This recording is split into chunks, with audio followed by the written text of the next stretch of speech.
Malonu informuoti, kad vokiečių sukurtas unikalus maisto netoleravimo testas pagaliau atkeliavo į Lietuvą.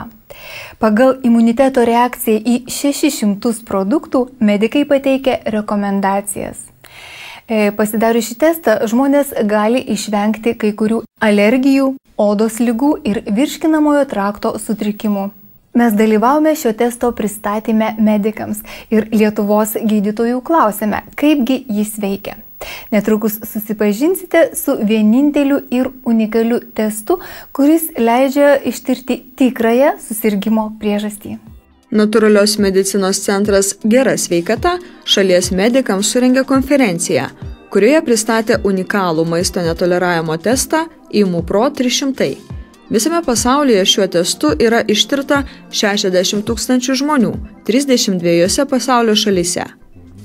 ImuPro 300 tai yra tyrimų metodas, kuris yra sukurtas ir taikomas Vokietijoje. Jis yra taikomas gydant ir nustatant chroniškų ligų priežastis. Nustatoma, kokie maisto produktam, kam organizmas yra netoleruojamas, tai yra kraujo tyrimo testas. Taip, yra atlikta moksliniai tyrimai ir jų nemaža, yra kelios dešimtys mokslinių tyrimų. Norėčiau paminėti paskutinį, kur buvo tirta migrenos gydymas. Mes visi žinome, kad nėra tinkamų metodų šiai lygai gydyti ir mūsų testas padeda. Norint atlikti tyrimą, reikia paimti paciento kraujo mėginį. Pats kraujo tyrimas yra atliekamas čia Lietuvoje laboratorijoje. Gauti laboratoriniai kraujo tyrimo duomenys perduodami į Vokietiją ir ten naudodami specialią programą mes įvertiname duomenis ir paruošiame rekomendacijas pacientui, jos yra paruošiamos lietuvių kalba, atsiunčiamos į Lietuvą, jeigu pacientas jų laikosi tiksliai, jisai gali valdyti savo ligą ir tvarkytis, būti sveikas. Vokietijoje kas mėnesį ImuPro 300 testu patikrinama apie 1000 žmonių. Natūralios medicinos centre Gera sveikata jau keletą mėnesių atliekami maisto netoleravimo tyrimai ImuPro 300 testu. Pacientai prieš priduodami kraują ImuPro tyrimui ateina pas mus nemokamai konsultacijai pirmiausia. Jos metu išsiaiškiname, dėl ko kreipiasi į mus, kokios sveikatos problemas vargina. Ar apskritai nori žmogus nesirgti. Pakalbame apie motivaciją mitybos keitimui ir tada paimame kraują.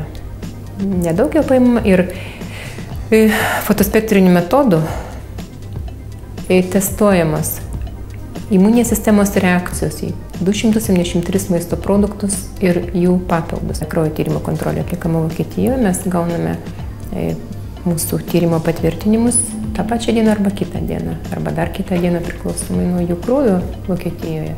Ir tada paskambinam pacientui, pakviesdami ateiti jam patogiu laiku ir mums patogiu laiku atsakymų.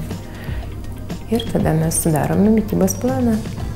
Daug kalbame, aiškiname ir surašome konkrečiai produktus ir jų kiekius, jeigu žmogus turi antsvorį. Jeigu jis neturi antsvorio problemos, tai jam neribojami maisto produktai, tik tai paaiškinamos mitybos taisyklės, kada gerti skysčius prieš valgį ir po yra labai svarbu.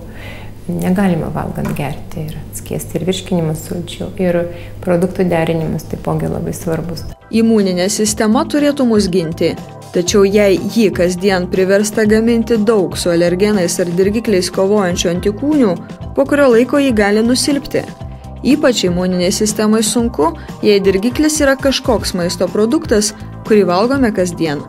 Centro gydytojai, remdamiesi testo duomenimis, jums nurodys, kokių maisto produktų reikėtų atsisakyti. Bus tiksliai nurodomas atsisakymo terminas – mėnesiui, pusmečiui ar metams. Atlikus maisto netoleravimo testą, visus metus gausite nemokamas gydytojų konsultacijas ir priežiūrą. Atsistato savijauta gera fizinė sveikata, nes nualintas organizmas, fiziškai nualintas, nerviškai nualintas ir nėra energijos darbiniai veiklai, protiniai veiklai. Tada paprastai vartojama daug kofeino, turinčio visokių stimuliatorių, tai ir kava, stiprios arbatos. Tada visiškai išsekinamas adrenerginės ląstelės ir mes gyvenam užburtame rate. O mūsų organizmas yra tobulas ir gaminame visko tiek, kiek reikia. Ir gaminame, turime savų dopingų, savų laimės džiaugsmo hormonų. Tik tai reikia leisti organizmui tai daryti, neslopinant. Užsukite į Natūralios medicinos centrą Gera sveikata. Jis įsikūręs Vilniuje, Ukmergės gatvėje 298A. Ir galbūt maisto netoleravimo testas leis jums pagaliau atsisveikinti su įkyria ir gydymu nepasiduodančia liga. Juk į sveikatą yra šimtai kelių, tai reikia rasti sau tinkamiausią.